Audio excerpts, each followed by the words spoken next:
क्या आप भी घुटने बदलवाने की सोच रहे हैं? तो जरा ठहरिए, आप पूरी जानकारी ले लीजिए कि घुटना बदलवाने से क्या होता है। घुटना अगर आपने नहीं बदलवाया है तो आप क्या ऐसा करें कि आपको घुटने को बदलवाने की जो नौबत आ गई है उससे आप बच पाएं। क्यों घुटना बदलवाने की नौबत आ जाती है? ऐसी क्या गड़बड़ी है जिसकी वजह से लगातार घुटनों में दर्द बढ़ते चले जा रहे हैं?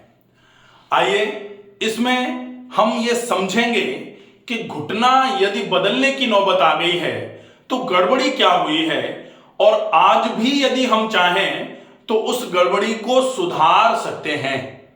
वीडियो को अंत तक जरूर देखें।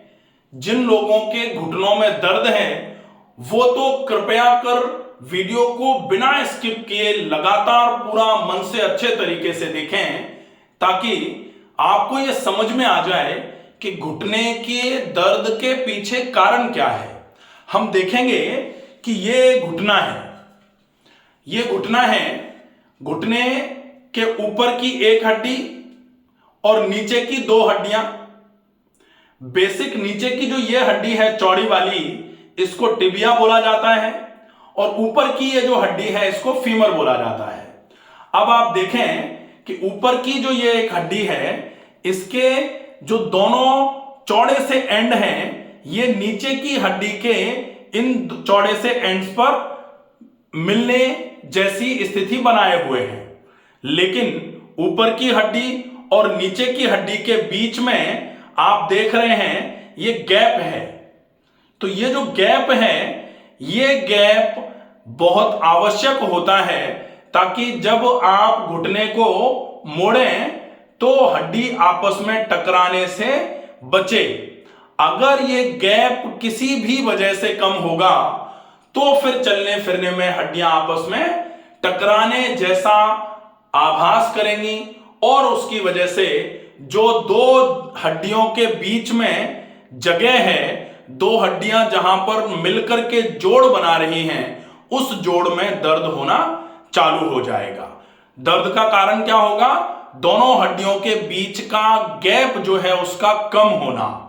जैसे जैसे ये गैप कम होगा, अब आप देखें कि इस गैप के कम होने की वजह से ऊपर की हड्डी और नीचे की हड्डी के ये नीचे जो गद्दी है जिसको मेनिस्कस बोला जाता है, इस मेनिस्कस और ऊपर की हड्डी के बीच में एक मेम्ब्रेन होती है, साइनोवियल मेम्ब्रेन।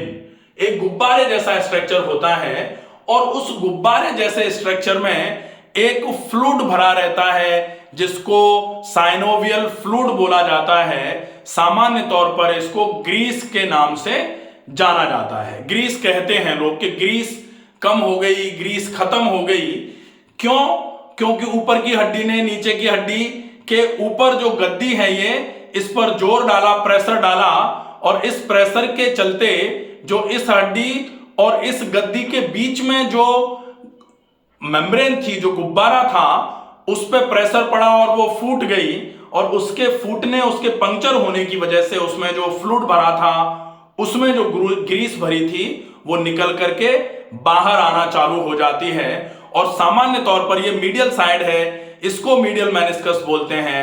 तो सामान्य तौर पर मीडियल मेनिस्कस पर जोर ज्यादा पड़ता है, और डिजेनरेशन भी मीडियल मेनिस्कस का ही ज्यादा देखने में आता है। आप जब एक्सरे कराते हैं तो ये वाली हड्डी का, ऊपर वाली हड्डी का ये मीडियल हिस्सा नीचे वाली हड्डी के इस मीडियल हिस्से पर टकराता हुआ सा महसूस होता है। इस तरीके से ये गैप बिल्कुल कम होता हुआ नजर आता है। और एमआरआई अगर कराते हैं तो उसमें फिर ये मेनिस्कस या फिर जो लिगामेंट्स होते हैं, ये जैसे पोस्टीरियर लिगामेंट है, ये आगे वाला हिस्सा है तो एसीएल होता है, ये पीसीएल है, ये एमसीएल, और ये LCL, lateral collateral, medial collateral, posterior cruciate और एंटीरियर क्रूशिएट लिगामेंट। ये लिगामेंट की भी स्थिति एमआरआई कराने से आपको समझ में आती है। अब हम देखें कि ये तो कहानी हो गई कि ये खराबी हो जाती है। क्यों हो जाती है खराबी? क्यों हो जाती है? ऐसे केस में हमने देखा कि हड्डी क्या थी, इस तरीके से ऐसे करके हड्डी ऊपर की, और ये इस तरीके से नीचे की हड्डी बनी हुई है। ठीक है, अब इस हड्डी, ये मान लो ये वाला है यहां फिबुला, तो ये मीडियल साइड हो गया और ये लैटरल हो गया, ये मीडियल साइड है। अब इसके बीच में यहां पर ये इस तरीके से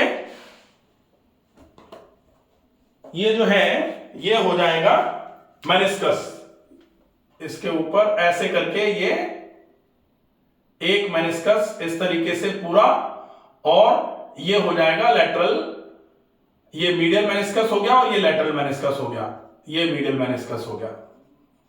ठीक है, अब इस मेनिस्कस और ऊपर की हड्डी के बीच में यहां पर इस तरीके से पूरी एक मेम्ब्रेन है, और उस मेम्ब्रेन में एक फ्लूइड भरा हुआ है।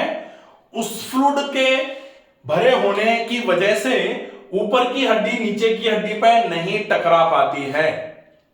जैसे जैसे ऊपर की हड्डी नीचे की हड्डी पर टकराना चालू करती है, तब फिर क्या होगा, जब ऊपर की हड्डी नीचे की हड्डी पर टकराएगी, तब फिर धीरे धीरे करके जो मेम्ब्रेन है वो रप्चर होना चालू हो जाएगी, ग्रीस बाहर निकलेगी, ऊपर की हड्डी नीचे की हड्डी पर एक तरफ से प्रेशर डालेगी, जिसकी वजह से दर्द चालू हो जाएगा। रीजन क्या था, क्योंकि ये जो मांसपेशियां हैं, इन मांसपेशियों ने वजन को अच्छे तरीके से ट्रांसफर नहीं किया। इस हड्डी पर से इस हड्डी पर, ये यहां से वजन यहां आया, और ये पूरा का पूरा वजन इस हड्डी का इस हड्डी पे पड़ गया। इसकी वजह से ये बीच के जो स्ट्रक्चर्स हैं ये डिजेनरेट होना चालू हो गए। आपके अगर ये मांसपेशियां सही तरीके से काम करती रहती, ये मांसपेशियां सही तरीके से काम करती रहती, तो वजन को सीधा यहां से उठा करके बेली पर वजन आता और यहां जाके एंड हो जाता, तो इस जगह पर वजन नहीं पड़ता, जिसकी वजह से ये जो स्पेस था ये कभी कम नहीं होता, और इसकी कमी नहीं होती तो ये दर्द की समस्या भी नहीं आती। अब आपको क्या करना है, आपको सिर्फ इतना करना है कि ये मांसपेशियां जो हैं, इन मांसपेशियों की ताकत इतनी बढ़ा दी जाए कि कैसे भी करके ये मांसपेशियां वजन को ऊपर से सीधा नीचे डालना चालू कर दें। और जब तक ये मांसपेशियां काम नहीं करती हैं, तब तक इसी तरीके से यहां ऐसे करके यहां बन जाता है और यहां बन जाता है। इसको बोलते हैं बायलैटरल हिंज्ड कैलिपर, ये लगा दिया जाता है। बायलैटरल हिंज्ड कैलिपर का क्या मतलब होता है कि दोनों तरफ जिसके हिंज जॉइंट रहते हैं, जब पैर मोड़ते हो तो वो मुड़ जाता है, और जैसे ही पैर में वजन डालते हो तो वजन सीधा यहां से यहां की तरफ ट्रांसफर होता है, यहां वजन नहीं पड़ पाता। इसको बोलते हैं बायलैटरल हिंज्ड कैलिपर। तो बायलैटरल हिंज्ड कैलिपर अगर आपके दर्द ज्यादा है तो इसका उपयोग करते हुए आप थोड़ा बहुत चलिए, और कोशिश करिए कि आपकी ये मांसपेशियां जो आपके नेचुरल सपोर्ट हैं उनको आप मजबूत करने का काम करिए। इसके लिए विशेष एक्सरसाइजेस का पूरा एक सेट है, knee exercises by doctor Ramakant Sharma, आप सर्च करेंगे तो आपको मिल जाएगा पूरा का पूरा एक वीडियो, जिसमें आपको पूरी 11 एक्सरसाइजेस मिलेंगी।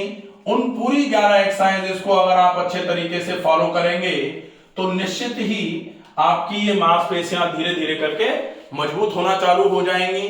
और जैसे जैसे मांसपेशियां मजबूत होना चालू होंगी, ऊपर की हड्डी नीचे की हड्डी पर जोर नहीं डाल पाएगी, और जब ऊपर की हड्डी नीचे की हड्डी पर जोर डालना बंद कर देगी, ऐसे केस में क्या होगा, धीरे धीरे करके body heels itself, healing comes from with in. हमेशा ही शरीर अपने आप को ठीक करने का प्रयास करता रहता है, और उस प्रयास में शरीर यहां भी जो मेम्ब्रेन रप्चर हुई थी उसको हील करने का प्रयास कर ही तो रहा था। हड्डी जब टूटती है तो शरीर ही तो जोड़ता है। आप अगर प्लास्टर बांध करके या आप अगर रॉड बांध करके ये मान लें कि जुड़ गई, तो जुड़ती नहीं है। डॉक्टर क्या कहते हैं, 6 महीने के बाद रॉड निकालेंगे, नहीं तो आज रॉड डाली कल ही निकाल लेते, जुड़ जाती तो रॉड डालने से, लेकिन अपने आप जुड़ेगी। Healing comes from within, not from outside, बाहर से नहीं आती है। तो जैसे ही आप इस मांसपेशियों को मजबूत कर लोगे, धीरे धीरे करके आपकी ये जो डिजनरेशन की प्रोसेस चल रही थी ये धीरे धीरे करके रुकेगी, फिर ये डिजनरेशन की प्रोसेस रीजनरेशन में कन्वर्ट होगी, रीजनरेशन और रिपेयर होना चालू हो जाएगा। यहां जो डिजनरेट हो गया था, खराब हो गए थे स्ट्रक्चर्स, वो धीरे धीरे करके दोबारा से ठीक होना चालू हो जाएंगे। मेनिस्कस जो डिजनरेट हो रहा था वो अपने आप को रिपेयर करना चालू कर देगा। बस केवल आपको क्या नहीं करना है, अब ये विशेष ध्यान रखना है। जनरली क्या होता है कि लोग करने वाला तो करते रहते हैं, लेकिन जो नहीं करना है उसको भी करते रहते हैं। अब वो क्या क्या, वो है पहले नंबर पर जमीन पर बैठना बिल्कुल बंद, दूसरे नंबर पर सीढ़ी चढ़ना बिल्कुल बंद, चढ़ना और उतरना दोनों ही बंद। फिर पालथी लगाना, यह भी बिल्कुल बंद हो जाएगा। और ज्यादा चलना, ज्यादा चलना, यह भी आपका बंद हो जाएगा। ये कुछ चीजें हैं, इनको आपको नहीं करना है, ये विशेष ध्यान रखना है। अगर आप घुटने को व्यायाम करते हैं तो विशेष ध्यान रखना है घुटने को मोड़ने वाली एक्सरसाइजेज। अब जितने लोग घुटने को ऐसे जोर जोर लगा लगा के मोड़ मोड़ के ठीक करने का प्रयास कर रहे हैं ना, ऐसे ठीक नहीं होगा। अगर आप इस तरीके से ठीक कराने के चक्कर में रहेंगे तो फिर आपको जरूर वो घुटना खराब हो जाएगा और दिक्कत आएगी।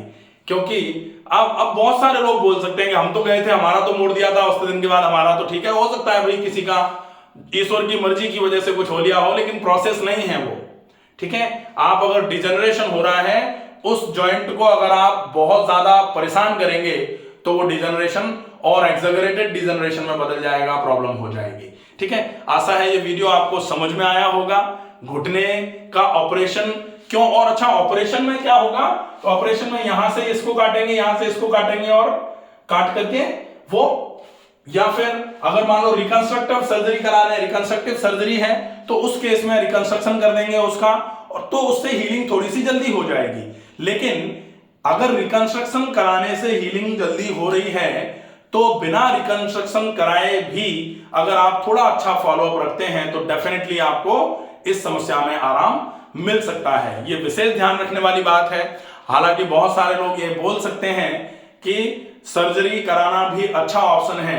सर्जरी कब करानी चाहिए, जब बिल्कुल ही ज्यादा डिजनरेशन हो गया है और आप इतना ज्यादा फॉलोअप अगर नहीं कर सकते। हमारे कई पेशेंट ऐसे हैं जो बहुत ज्यादा एग्रेवेटेड कंडीशन के थे, डिजनरेटेड ऑस्टियोआर्थराइटिस के केस थे, उनने अच्छा फॉलोअप किया है, अब वो आराम से अपनी लाइफ जी रहे हैं बिना सर्जरी के, बिना गोलियों दवाइयों के, केवल एक्सरसाइजेस का रूटीन फॉलो कर रहे हैं और उनको कुछ भी करने की आवश्यकता नहीं है, बिल्कुल दर्द उनको अब नहीं है।